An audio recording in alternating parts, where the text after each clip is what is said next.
You're tuned in to the 3 Pixels podcast.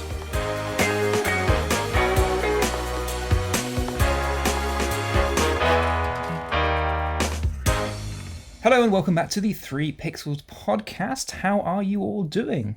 Good. I'm glad you guys are well. We're all well, I think, as well. We've got Daviana over here. Hello. And Martin. Hello. How are we all? How's our week been? It's been good. Pretty busy. Keeping busy. Martin? Yeah, busy. It's felt like a long week. I'm glad the weekend is here for me at the moment. Good. Well, I'm glad we're all well. And yeah, we're back for another episode. So, I thought it'd be a good idea, as we've got a new full-time presenter, Daviana. That's me. That's you. And it's been a while. Last season, since we did anything sort of team-building-y or fun and games. Yeah, it's been a long time, and we enjoy those episodes, obviously. Yeah, they're a lot of fun. And, you know, as it's a little bit all doom and gloom in the news right now, it's kind of a little bit depressing when we try and find interesting or new things to talk about because everything is seemingly related to that thing. You know what I'm talking about. It. We won't mention it in this episode. This is our pledge for the episode. We're not going to talk about the thing. The thing that must not be named. Exactly. So, to bring us a little bit closer together and to hopefully give you guys ideas on how you can spend your time remotely with your friends, we thought we'd do the 3 Pixels team building event. Woo! Ooh. With sound effects. In front of a live studio audience. So, my fellow colleagues and co-hosts don't know what is in store in this episode, so they're going to find out along with you guys. But I've come up with a few different ideas of little fun activities we can do to hopefully bring us closer together and to bring you guys closer to us as individuals on the podcast. So, the first thing we are going to do is called How Many Pennies? So, we don't have pennies, and probably with everything going on, probably shouldn't be sharing pennies. So I thought the best way to do it was to pick a number randomly between 1 and 5 for each of us, which I'll use my smartphone of choice for doing this. And then for how many pennies you get, you have to come up with that many things about you that the others might not know, or you might think might be interesting for people listening at home to hear about us, okay? So, Martin. Yes. How many pennies are you going to get? Let's find out. That would be 3. 3. Okay. Daviana? That would be 2. 2 things. Ooh. And then for myself? The answer is 5. Great. Oh. So I've got the 5. That's fine. It's fine. It was my idea. I'll take the 5. Okay, so 3, 2, and 5. We'll be back in just a moment with those facts. All right, and we're back. So we've got our items, some more than others. And I think it's only fair that we go from least to most and go from newest to oldest. So, Daviana, you should start with your 2 facts that you had to give. So your 2 pennies. All right, so here's my 2 cents worth. I am a Ravenclaw according to the Pottermore Sorting Hat quiz. Okay, what do you think that says about you? You know, I used to be a Hufflepuff, but then I grew up a little bit and stopped being so nice. Can I just say, Okay, we're learning a lot. nobody wants to be a Hufflepuff. Everyone wants to either be a Ravenclaw, Slytherin, or Gryffindor. It's like the sort of like, sort of one. I find that I'm really sorry for anyone out there who is a Hufflepuff, but that's what my girlfriend always said. It's like, no one wants to be a Hufflepuff, because nothing really happens to them.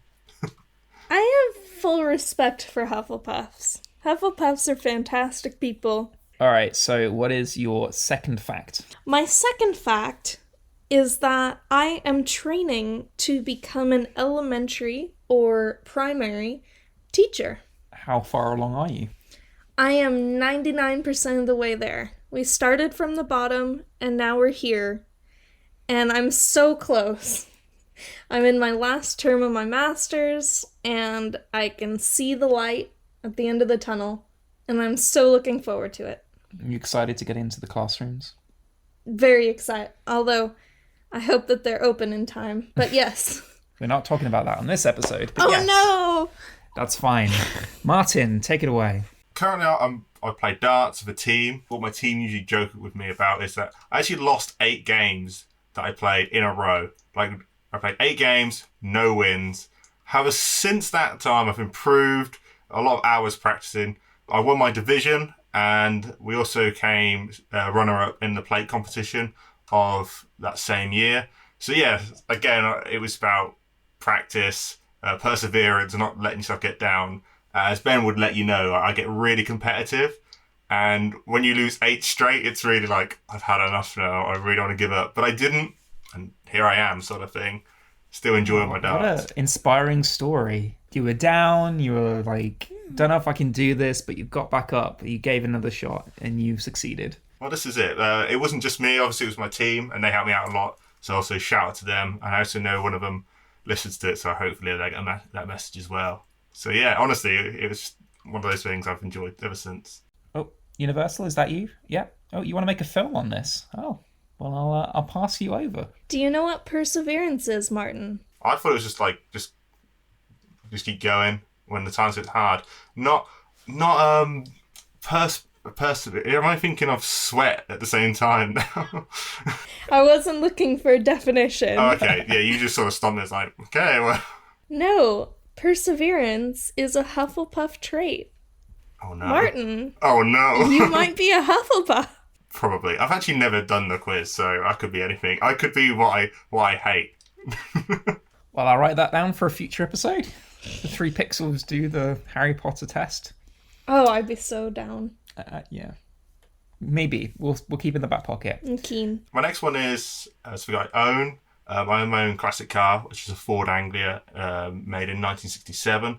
And it was originally, my dad knew a guy who's worked, and every time the Anglia was brought up, my dad said, "Oh, you ever think about selling it?" He's very reluctant to sell it. And one day he just approached my dad and went, "Look, how would you feel about having this Anglia?" And I think my dad would have just snapped his hand off at that time, because obviously it's a very iconic British car, sort of the peak of the British automotive industry, and it generally just looks like the Harry Potter car. It's the same colour and everything like that. So there's that too. I feel like this episode should be called "What Harry Potter Stuff Have We Got in Our Life?" So do you spend your free time working on it? This is where I tell a lie and go, yeah, but no. My dad is more mechanically minded than me, and I think he would have a nervous breakdown if I touch too much stuff. I'm there to help, Okay. but for most of it, he's like, "No, we're not touching this." Maybe we won't ask you to help if we break down. That's what we learn. Hey, it depends what it is. I can help you depending on what it is. My last one is also vehicle related. It was, I think, I want to say 11 years ago, and I was on private land. Let me just say that first before we get onto the full there's a caveat. stuff. Yeah. So I think the day before my birthday, we were at a wedding. A guy who I was quite friendly with said, "Hey, I've got this like mini bike. How about we just ride around on it on this private land, you know?" I was like, yeah. I've never rode a mini bike or anything like that before, so I was like, yeah, let's give it a go, sort of thing. It's like 10 minutes, I come off this bike and I just rip all my jeans open. Gravel just goes right through my leg. It was the best birthday ever. Best birthday present I've ever had. Aww. Yeah. Oh no. Oh no, it was my stupid fault. I was going along uneven gravel. The guy in front of me was speeding off, so I thought, I'll try and catch up, which I shouldn't have done because I'm on uneven ground on 2 wheels. Yeah, literally just come off it. The bike was in real bad shape, and I thought, I've got to obviously pay for this off and help them out, and which happened. But at the same time, just thinking it was on my birthday of all days, I thought, this is just not great at all. So there you go. Reckless. Yeah, that's unlucky, Martin, for sure. God. So we don't trust you with mini bikes. You just don't trust me with Nor vehicles. with our car. Or with our cars. You guys put a lot into your few because you had less. So mine might be as story worthy, but I thought there were little things that people might know or might not know or might want to know. So here's my top 5. In 5, I'm a full-time video producer. I have been for about 3.5 years, working in London doing that. So I worked on a range of different kind of productions, a lot of live streaming, podcasting professionally, and video making and all that stuff. So a lot of kind of media skills that I also then do in the podcast. So that might be why I'm as into it and knowledgeable. I don't know. Maybe. If I wasn't, so here's number 4, if I wasn't a producer, I'd love to be a pilot. That would be my ultimate dream goal. If I could do it, if money was no object and I could do it, that would do that. And I'd still kind of like to, if I could at some point, if I could afford to. Just the idea of being able to fly anywhere you want to go. Yeah, exactly. Like, because we all know the airline industry makes flying so frustrating. It's true. That if you could just have your own little aircraft, it doesn't have to be anything like crazy, just a little propeller plane, and you can just decide, oh, hey, I want to go to this little airport somewhere in Europe or wherever, and you can just go for the day or go for the weekend and just be able to like go when you want to go and just, go on a little adventure. That sounds so cool. You know what you sound like now? Oh, what was that old kids' TV program? She had a dog and they'd just go flying to adventures.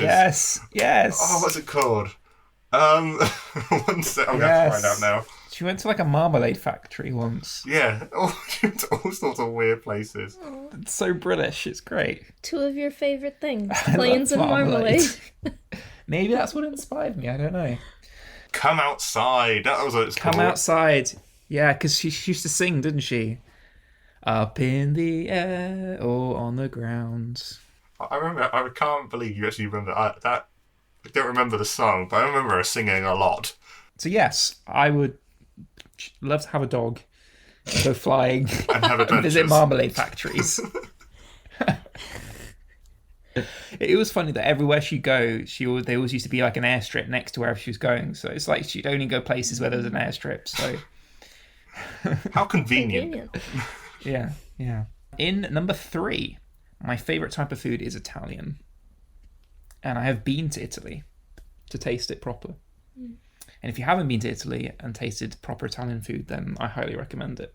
It is a fantastic experience. Have you been to Italy, man? I have not. It is on my list of travels. And number 2, I always struggled with maths as a kid in school. It was always my weakest fear, was maths class, and always used to struggle at that.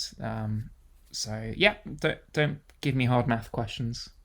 I probably won't get it right. No. Any of you guys good at maths? I'm quite fair at maths. I'm probably that one weird kid who really likes algebra. So stuff like that, I really liked it.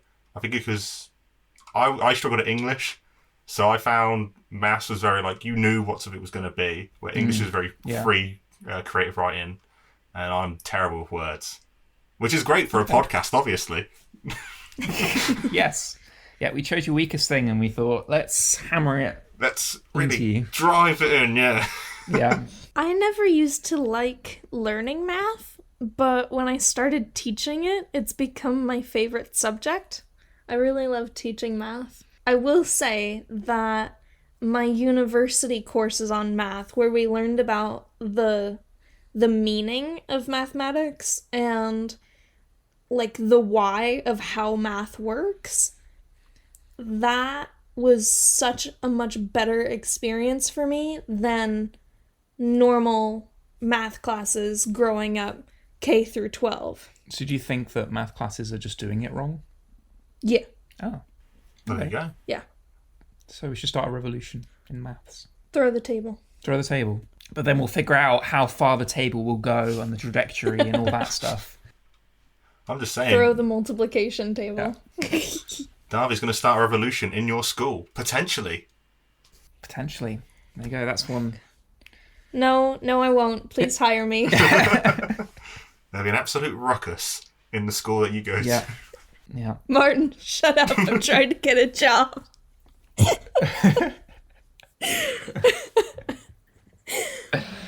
She's also a little bit aggressive. Yeah. Geez, this is all going against you today. Wow. Yeah. Jeez. This is why I'm not a Hufflepuff anymore. So my final thing you should know about me is that I have a bit of a disliking for low ceilings and tend to hit my head on all of them because I am pretty tall. So Martin is as well. So we're both the freaks, really. When we were at university, I was looking for accommodation for a couple of my friends and my girlfriend, and we went to this house. And when we were looking at it, my girlfriend went, "Oh my god, it's really nice in here." Literally just stepped through, and I was sort of lagging behind. And she turns to me and said, "Oh, this is really nice in here." As I walk in, I'm literally crouched, coming in here. The ceiling was about 5'11", and I'm around 6'4", 3.5", 6'4", And I'm like, I am not coming into this house every day, crouching in to come in. And I thought, oh, maybe it's just like the hallway sort of thing, it's just low ceiling. No, the whole of it was just 5. And then I went, you're having a laugh, aren't you? I am not coming in. And my girlfriend tried to really pour it on me, like, hey, ain't that bad sort of thing. I'm thinking, you have no idea. By the way, my girlfriend's like 4 foot nothing. So it was great for her, but not for me. Yeah. So then I think, yeah, if you had a fear, I think you'd been like curled up in the corner with me. It was horrible. It genuinely was horrible. Yeah, just sometimes you forget to duck and then you just whack your head on a low door. It just really, really hurts. I probably would be way smarter if it wasn't for low ceilings. I probably lost a few brain cells. Is that why you struggled in math? Yeah. That's Low what it was. ceilings. There we go. I will say, though, the number of times that while we have been together, you've knocked your head into something and gotten a goose egg. It's a little scary. All right, so that was How Many Pennies. We all enjoy? Was that a good game? I enjoyed. It was a fun game, yeah? Good game. Good game. GG. Good game. So, if you guys want to play that along at home, let us know how you get along and maybe tweet us in some of your favourite facts that you've learned from your friends or colleagues or whoever it is that you want to play this game with. Game number 2 is 60-second topics. I've got a random question generator, so you've got to talk about that question for 60 seconds without stopping. The winner will be the person who's managed to convince the others about their question, has been the most convincing, has given us the most reasons. So, for 60 seconds, you have to talk about where did your family go on vacations in the summer? So, even maybe as a child or growing up or whenever you want to talk about, but where did your family go on vacations in general? Okay, so family vacations. Okay. Are you ready? Yeah, I think I'm ready. I think I got it. Your topic is where did your family go on vacations in the summer? Your time starts now. Okay, so I'll go with my very first ever holiday vacation with my family to Ironburn, and it was up to Mallorca. I was very young at the time, so I can't remember too much, but I still remember it was very hot, very humid, and there was a nice little train ride outside our hotel, which you could take every day. It was like a sort of like a car/train. However, we went to Cornwall for 3 years straight, and it was some of my best times of my life. It was we had a family ongoing joke. Wherever we went in Cornwall, there's always a ship in. So now when we go on holiday somewhere, we always want to go into the ship inn and have a photo of us having a pint or of some sort of description of drink. However, the number one summer vacation we ever went to was Orlando, Florida, to Disney World. And it was one of those holidays that brought our family together. We just had so much fun, laughter, and the amount of times we talk about Florida, even though it was back in 2004, it was just a great experience. Okay, time's up. So, I think we both get a question each that we can ask towards the person that gave this presentation. Okay. So my question would be, Martin, where's your favourite place that you've been to with the family? Yeah, I'd have to say it's probably Florida. Honestly, it was just honestly magical. And this isn't like an advertisement to go, but if you've never been, generally, yeah, go. It was one of those holidays where it was just filled with so much fun, so much overall happiness. One of my favourite moments from there, I think, there was like a Disney magic show, and it was quite late at night. I think it was around 7 p.m, and you had to have a ticket going into this show. Anyway, my dad and I are stood talking, and all these people were just like whooshing past us. So me and my dad sort of go with the crowd, and my mum and sister sort of stay behind. Anyway, they start shutting gates behind us, and my dad starts calling out, no, my wife's over there, and my daughter. And the gate people are like, yeah, come on through. As we're walking down this path, we're thinking, we're seeing a lot of people get their tickets out and stuff. We're like, well, we haven't got any tickets. Well, let's see where this sort of goes. And it reminded me of like a Greek drama. I always forget the name of the actual surrounding, but it's like a semicircle, like all goes down into like an amphitheatre. That's it. It was generally just a big amphitheatre. Thank you very much, Ben. And we sat literally middle of the amphitheatre and on the bit of the right hand side on the end, and it was the best seats in the house. And no one came over to give us like ask for our tickets or anything like that. We just sat there watching for free, pretty much. It wasn't planned or anything. That's how it happened. So Disney, awesome. So Disney, please do not come after me. it was a long time ago now. But generally, it was just one of those go with the flow moments, and it worked really, really out for us. That's really, really cool. All right. Good answer. So, Darby? Well, my question is, if money were no object, Yeah. where would you go and what would you do on a family vacation now that you're all adults? I would take the whole family to Australia. And purely because my mum's been to Australia twice already, and she loves it there. And we have some friends and family down in Australia, and I just think it's a beautiful country. I've never been, but what I've heard and what I've seen, it's just a fantastic country. A lot of things to do. I like a lot of nature, and I quite like the history of Australia from the early beginnings to up till now. I'd probably do like museums with probably my mum, while my dad does stuff like ski jumping, in the sea and all those sort of things. And obviously visit friends and family over there. I think it would just be a genuine great place to go. I'd love to go to Australia, personally. Darby, were you satisfied with the answer? Yes, I am. Okay, right. Brilliant. All right, Benjamin, for 60 seconds, your question is, what jobs do your parents do? Okay. 3, 2, 1, go. Okay, so early on, my mum did a lot of office admin jobs. So she just generally worked in offices, typing up for people, assistants, those kind of things. It actually was the job that she never wanted to do. She always wanted to work with animals, but she never got that opportunity. So she ended up working in offices. My dad, meanwhile, always used to...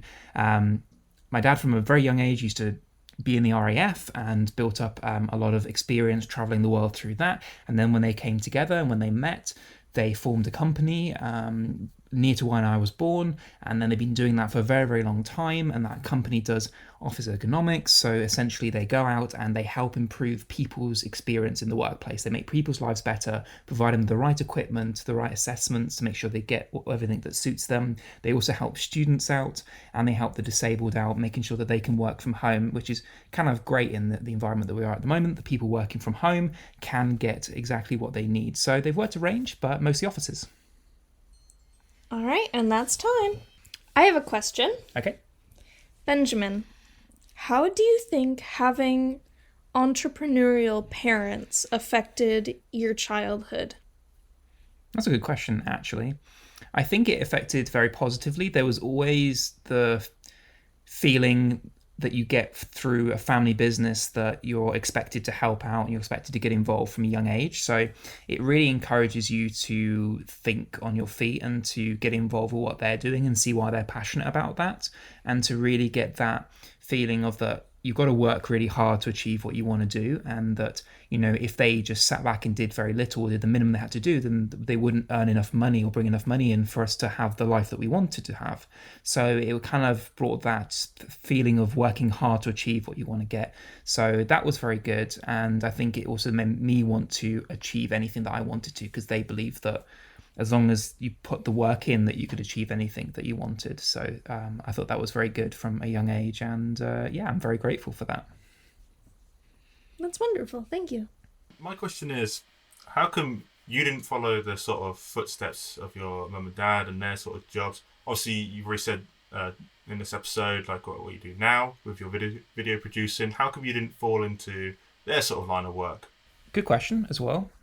I think the kid rarely wants to grow up and do exactly what their parents did. I think that doesn't happen that much these days, that a lot of kids want to form their own path and do their own things.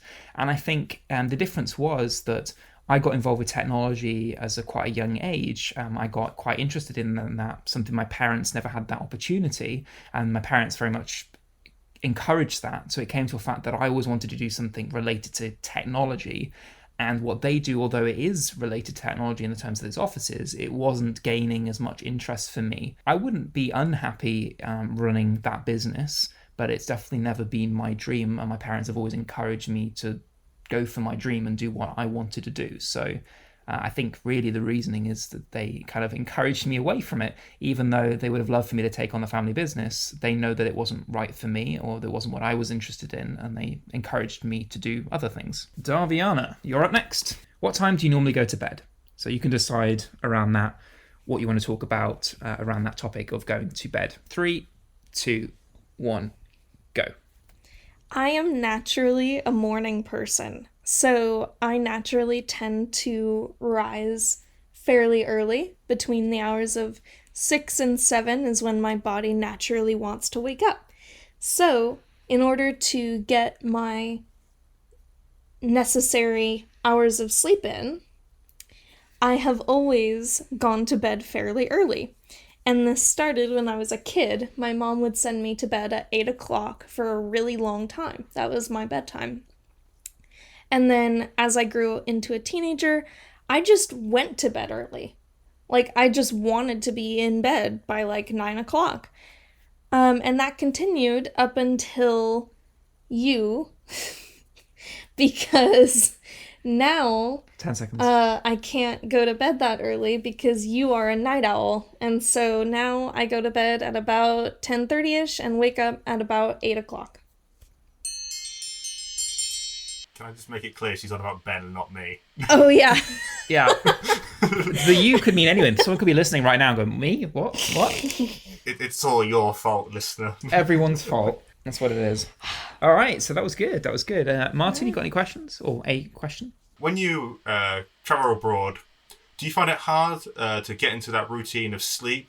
Do you get quite jet lag a lot, or do you naturally just bang sleep? No, actually, it's really difficult for me. It takes me a good week to get fully acclimated, I would say. Like, when I come to Britain, it takes me a good week, and the first couple days are pretty rough. Usually, I end up having difficulty sleeping, like getting to sleep. And then once I get to sleep, it's really hard for me to wake back up. And so usually my first day I'll sleep until noon. Do you think that the success of your day, in terms of how good your day goes, really depends on the time you go to bed or the amount of hours you get?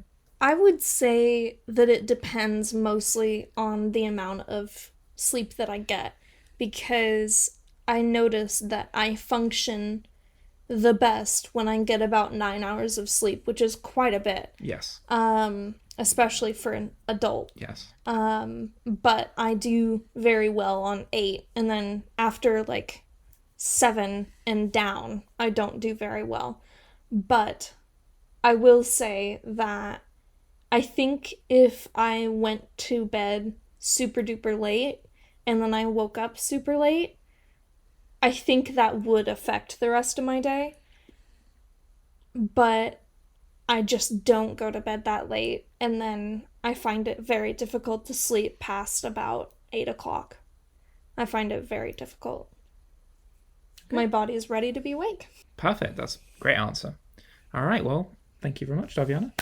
Thank you. Now the whole world knows all my sleeping patterns. Indeed they do. And they know Secrets out. a little bit more about all of us. I'm afraid that's all we've got time for on this episode of the 3 Pixels. Tune in to the next one to hear more of our team building event. And in the meantime, if you haven't, check out our social media down below in the show notes and hit that subscribe button to never miss another episode. But with that, I'll see you on the next one. Adios.